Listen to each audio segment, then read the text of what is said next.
Kanisa lake aujourd'hui, leo, il a dans l'église. Et qu'on a dans kanisa lake, beaucoup de temps qu'il a établi pour prendre soin. Hadi nyingi nye alitia bila kulinda hii kanisa. Alléluia.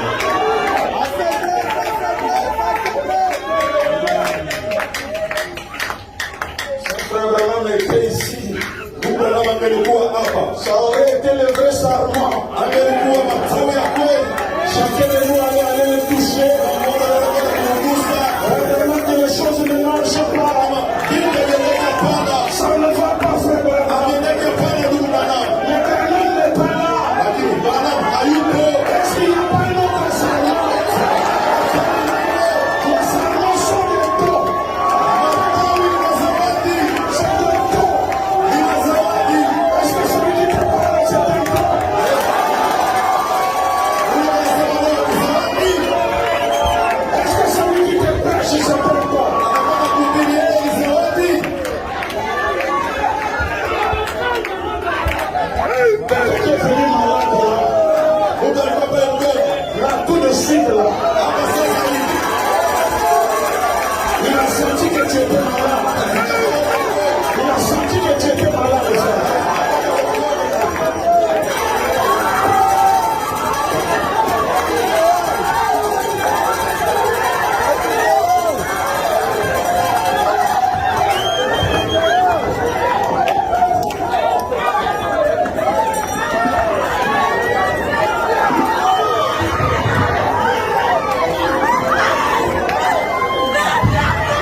Comment vous allez après une prédication aussi puissante comme celle-ci de ce matin?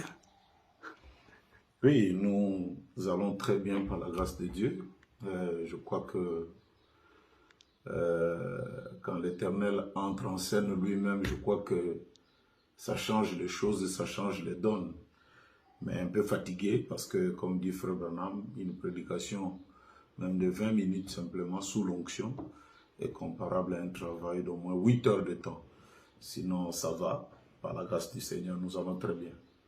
Ok.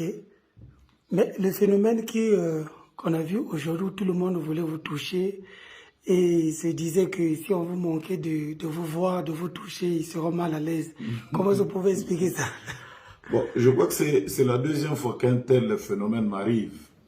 Je crois qu'une fois, j'étais à Bunia, je prêchais, et c'est comme ça que j'avais senti comme dans tout mon corps, il y a eu de l'électricité. Et quand je prêchais tellement sous une forte onction que tout celui qui me touchait, il se sentait comme électrocuté. Donc, je crois qu'il y a le pasteur Ben Bilombe qui était là, le pasteur Pascal, qui était là aussi, ils pouvaient poser la question, ils ont vécu ce phénomène. Et la deuxième fois, c'est ici à l'Église Tabernacle où je prêchais, je sentais comme tout mon corps était sous l'électricité.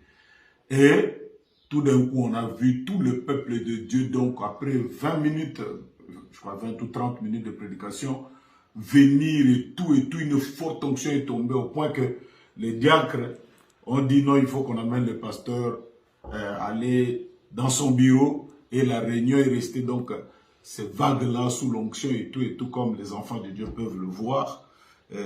C'était vraiment extraordinaire, parce que déjà, les thèmes sur lesquels nous étions en train de traiter étaient vraiment quelque chose qui était en rapport avec ce qui est arrivé, où Dieu est en train d'utiliser les hommes pour la bénédiction des autres hommes. Voilà. Mais il y a des pasteurs, des frères, des sœurs qui ont appelé de partout, qui ont venu de faire une crise du haut de la chair et tout. Aigle, tu le sais. Donc je crois que toi et moi, nous ne pouvons pas être surpris. Ma vie, c'est comme ça. D'ailleurs, j'avais trouvé un commentaire d'un frère qui disait que c'est comme si le pasteur, il faut qu'on se plaint beaucoup, il se plaint beaucoup, même vous-même. Ce n'est pas que je me plains. Quel est ce pasteur? Quel est ce frère? Quand il dort, il se réveille, on dit il est mort. C'est toujours moi. Je dors, oh non, il a fait une crise, c'est toujours moi. Je dors, je fais comme si... Même quand je suis sous l'onction, on dit que non, c'est une crise. Alors, bon, je voulais quand même dire à ces frères-là, ceux qui veulent me voir peut-être mourir, ceux qui veulent me voir ne plus être sur la scène. Et vous savez, Frère Branham disait dans l'année des jubilés, paragraphe 182, prêché le 3 octobre 54 le soir, il dit, je ferai mon dernier appel à l'autel, je prierai pour la dernière personne malade. Je veux mourir, la Bible en main, invoquant le nom du Seigneur Jésus-Christ, combattre un bon combat, terminer la course. Vous voyez? Il dit, j'ai toujours voulu passer de la chair à la maison dans la gloire. Donc c'était un meilleur endroit pour Frère Branham de mourir. S'il m'arrivait, alors que ça n'a pas été le cas, et de mourir à la chair, ce n'est pas un problème. Donc, même celui qui s'attend à me voir mourir, mais sache-le que toi aussi tu mourras. Parce que Frère Branham dit, dans les expressions funérailles de la sœur Belle, paragraphe 15, il dit bien souvent, même quand un chrétien meurt, on dit que c'est Dieu qui l'a frappé. Il dit, ce n'en est pas le cas avec un chrétien. Dieu ne le frappe pas, parce qu'un chrétien ne meurt pas. Mais toi aussi qui veux voir la mort des autres, tu mourras aussi. Tu mourras. D'ailleurs, il y a un prédicateur qui prêchait en son temps, dans l'influence de Chicago, prêchait le 3 août 1963, paragraphe 48. Il y a un prédicateur, Frère Branham, je connais un homme dans le monde aujourd'hui, un homme bien, également un homme bon, un vrai prédicateur de la parole, je dirais un vrai frère. Je lui ai parlé il n'y a pas longtemps.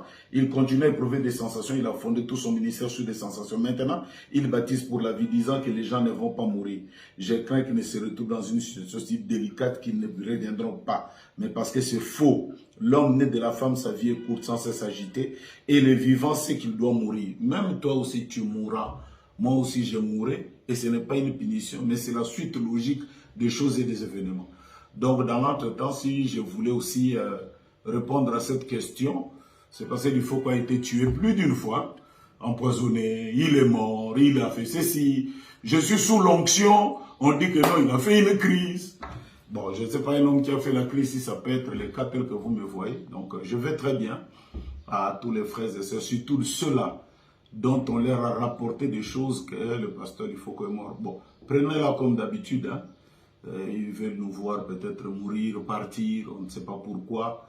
Je me pose toujours la question, pourquoi c'est seulement moi que ça revient tout le temps? Au reste, nous allons très très bien. Que le Seigneur vous bénisse richement et grand shalom.